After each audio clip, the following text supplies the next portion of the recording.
और ये कहा जाता है कि खाटू श्याम ने अपना शीश श्री कृष्ण जी को दान करा था। मैं आपको बता दूं, दानी कहा जाता है कि उन्होंने शीश का दान मांगा था। ये बिल्कुल सरासर गलत है। खाटू श्याम के किसी भी भगत को ये नहीं पता कि उन्होंने शीश दान में नहीं दिया था। शीश श्री कृष्ण जी ने उनका भरी सभा में काटा था।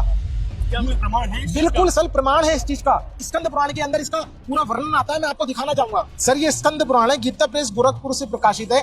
सर इसके अंदर खाटू श्याम जी की बर्बरीक की कथा आती है। खाटू श्याम का नाम बर्बरीक है। बर्बरीक, आइए आपको दिखाते हैं बर्बरीक की एक्चुअल क्या कथा है। स्कंद पुराण, संचित स्कंद पुराण, महेश्वर खंड, यहाँ पर 233 पेज नंबर पर लिखा है कि बर्बरीक का वध तथा उनके पूर्व जन्म का वृत्तांत। एक दिन में युद्ध को खत्म करने का संकल्प लिया था। आप देख सकते हैं, मैं अकेला ही युद्ध में सेना सहित समस्त कौरवों को एक दिन में नष्ट कर सकता हूँ। अर्जुन की ये बात सुनकर घटोत्कच के पुत्र ने हंसते हुए कहा कि मैं एक ही मुहूर्त में भीष्म आदि सबको यमलोक पहुंचा दूंगा। घटोत्कच ने अपनी शक्ति का आकलन करने के लिए दिखाया।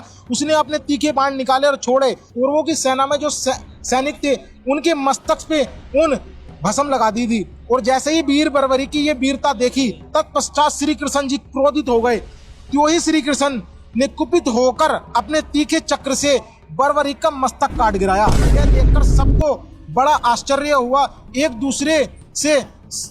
सब एक दूसरे से कहने लगी कि ओहो ये क्या हुआ, घटोत्कच पुत्र कैसे मारा गया। ब्रह्मानंद जी महाराज हो गए, अनिरुद्धाचार्य महाराज हो गए, और भी हैं। और भी खाटू श्याम की महिमा मंडली इतने जोरों से करते हैं जागरण मंच पे, इतना भव्य दरबार लगा के।